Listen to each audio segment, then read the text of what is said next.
manager at Crystal Dynamics, and we're the studio behind the Tomb Raider franchise. All right, so before we begin about everything to do with Tomb Raider, could you tell us a little bit about yourself, where you started out and how you landed up working for Crystal Dynamics and Tomb Raider? So I've been a gamer my whole life, and it was really, things changed when I played two games that made me want to work in gaming, and they were Final Fantasy VII and Tomb Raider 2. They were the games that just made me realize this is where I wanted my career path to go. And it's not lost on me that I work for the Tomb Raider franchise and my parent company makes the Final Fantasy games. It's kind of surreal sometimes. But I got my start in gaming working for Game Informer magazine, and I wrote for them for several years, and then had the opportunity to write the cover story for the Tomb Raider reboot. This was in 2011 is when the story came out. And I think the team at Crystal Dynamics realized I was a huge fan and had my background in journalism and mass communications and so on, and so they asked if I would come on as a community manager, and so I've been with Crystal Dynamics for several years now, and it's been really amazing. I love it. Now, speaking of Tomb Raider, there have been a lot of female protagonists in video games, but no one has ever been as iconic as Lara Croft. Why do you think that is? I think, well, first, the rarity definitely stood out in the classic games, and I love that there's this sort of duality to her character, because she was this rich, aristocratic sort of woman that had it all. She had everything, but she loved to be alone playing in the dirt, with only like mummies keeping her company. So there was this really nice duality to the character that made her very interesting. And one of the things that I think has kept her very relevant is that in the rebooted universe, what we've tried to do is keep those very aspirational qualities. She's still very intelligent, and she's very strong physically and emotionally and so on. But we also make her very relatable. We've made it so that you can see a bit more of yourself in Lara, and that helps you to aspire to be like her, because you can say, I'm not perfect, I'm flawed, Lara's not perfect, she's flawed, but she's still an exceptional person and able to do very incredible things. So I think that's kind of helped keep her relevant and helped keep her iconic as gamers have changed. Okay, so a lot of people compare Tomb Raider, especially the reboot, to other AAA games like Uncharted and all, because before that you had games like Angel of Darkness, which weren't really well received per se. Which I still loved as a fan. Okay. But do you think that the developers drew a lot of inspiration from games like Assassin's Creed and Uncharted, which were picking up and were well received amongst fans and critics alike? I think actually our biggest inspirations for the reboot were actually the Bond reboot, and then looking at the Batman movies. Those were the things that actually really, from a narrative standpoint, pulled us in early on, because we knew that we had this really, really iconic character, as you're saying, one of the most iconic characters in gaming. And how do you take a character that everybody thinks that they know inside and out, and it's very established, and how do you tell their origin and make them very relatable and make that origin story very exciting and grounded while it's still a very exciting story. So those were two of the biggest inspirations, but obviously we take inspirations from lots of different sources, whether it's movies or games and so on. And what we tried to do is, from those inspirations, make sure that we really set ourselves apart and had our own tone, and survival was really the thing that we thought made us different within the gaming space. So we have those in Rise of the Tomb Raider, we have the crafting systems and the resources and the hunting and so on, and all these survival mechanics. And that was our way of setting ourselves apart, even though we did draw inspiration from different mediums. Okay, so another thing is Rise of the Tomb Raider, coming to the sequel, was used heavily to showcase the power of the PS4 Pro, with the number of modes that you could do it with, getting a higher fidelity with the graphics or a higher frame rate. And with Xbox Scorpio being announced soon, is Tomb Raider also going to be a part of that experience to showcase the power of the upcoming console? Yeah, so we haven't made any announcements in regards to any new additions or compatibility or anything, but as you're saying, the PS4 Pro was a really great opportunity for us to, we were really excited when we were announced at the PS4 Pro reveal and on stage and so on. And so it was a great opportunity for us to work with PlayStation, and when we have any announcements about other platforms or in the future, we'll make sure to shout those out. Okay, so what is your opinion coming from the developer's side on aspects like the PS4 Pro and the Scorpio, which is going to be announced, like mid-console, generational, like incremental upgrades? Like, a lot of people compare it to the fact that cell phones, you get a new iPhone every year, whereas consoles had a 6 to 8 year life cycle before you really needed to pick up a new one. But right now it's not even been 5 years and we're seeing another generation come up. So what's your opinion? Are we going to see incremental upgrades, or are we still going to have relevant console cycles in the future?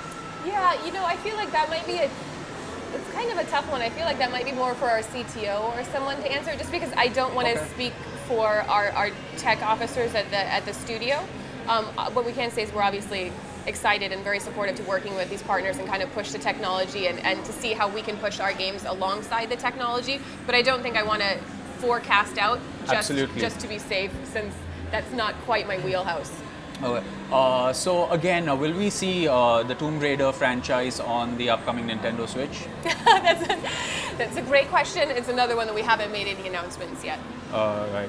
Okay. Now, mobile gaming has, of course, become big, and India is one of the countries where handheld gaming, especially on smartphones, has become big, and there are a few Tomb Raider games available for the platform. So, is that a point of growth, or is that something that Crystal Dynamics is looking at very actively to develop with the Tomb Raider franchise? Yeah, it's actually something that it's not just Crystal Dynamics, because the two mobile games that we have out on the market now were actually developed by other developers within our brand, and it was really great working with them. Square Enix Montreal is the developer behind Lara Croft Go, and that was actually won as Apple's iPhone Game of the Year. It was an incredible game, but the approach to creating games on mobile for the brand is making sure that it doesn't feel like it is something that is taken from one platform and kind of reworked for mobile. We really wanted to make sure that everything that we did felt like it was built specifically for mobile from the ground up.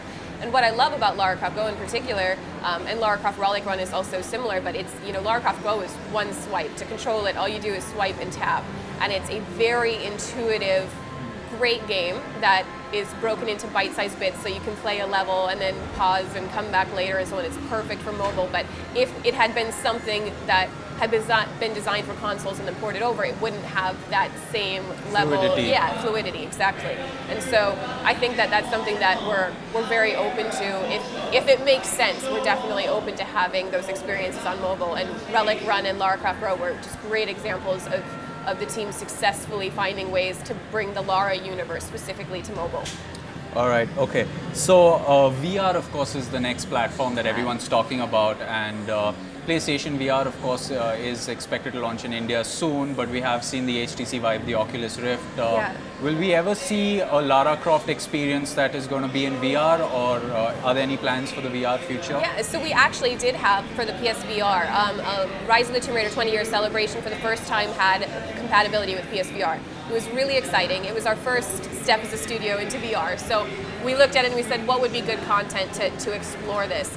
And we decided to allow fans to explore Croft Manor in VR. So it is a mode, there's no combat, that's something that's kind of a learning curve for people as they get introduced to VR. You have to work up to doing a shooter in VR and so on.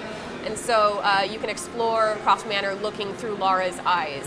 And it was a really cool opportunity, a lot of trial and error in the different sort of movement modes that you could go throughout the manor and so on. But the studio eventually found a really great hybrid where you can choose to do a free walking mode in the VR, or you can choose to do what we have as comfort mode, which is designed for people who, again, are new to VR. So it was a first step for the studio, but it was a really exciting one, and while we haven't announced any future plans to incorporate VR, it was something really, it was a great way to kind of try the studio and to see what we were capable of. A similar experience for any of the PC platforms, Oculus or HTC Vive? Currently, we just have it on PSVR. We haven't made any other announcements about other platforms. All right. Okay. So a few personal questions about you. Apart from Tomb Raider and Final Fantasy that you just said, what are your other favorite games? Oh, that's tough. Mass Effect 2, the Gears of War series. I love Uncharted. I love adventure games.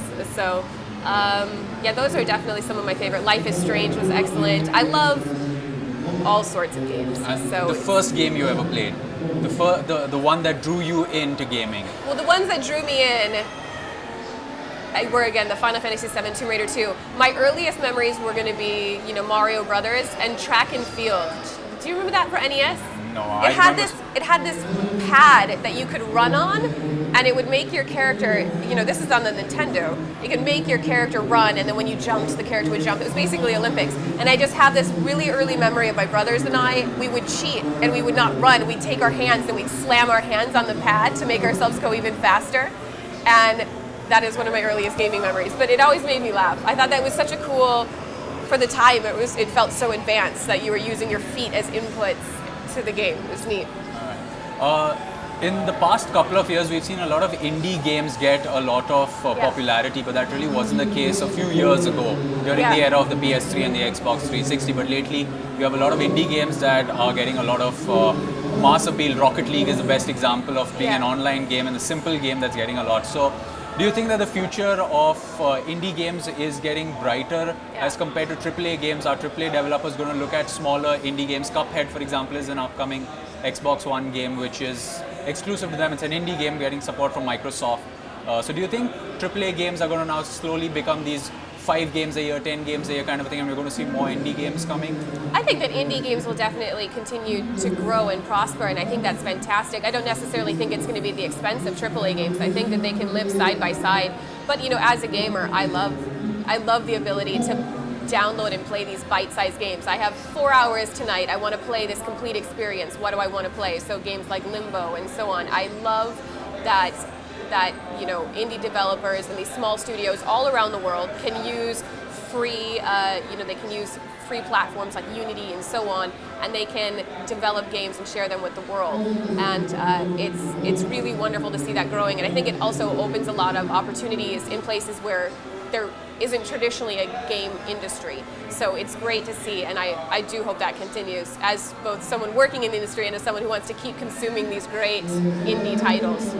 Okay, so my last question is, do you have anything to say to our viewers who want to be a part of the gaming industry? Any tips, anything you learned along your journey that could help our viewers that want to get into the gaming business, either on the development and corporate side of things or the journalist side of things? Yeah, so either if it's development or corporate side, whatever it is, I say usually start what you want to do now. You don't need to wait until the opportunity presents itself. So start iterating on games. If you want to, even just writing pen and paper and writing out the mechanics, if you want to do a digital card game, you can start making them on pieces of paper and prototyping it and so on. If you want to be a games journalist, you can start looking at trailers and write a preview based on the trailer and all the things that you noticed. If you don't have access to events and interviews, just start now and show that you have the passion and that you have the drive.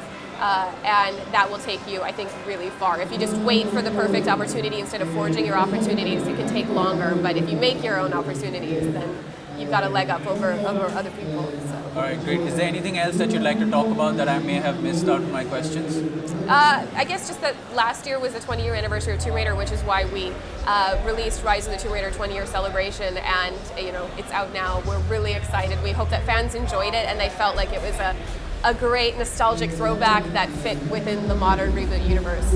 All right, great. Thank you so much. Thank you.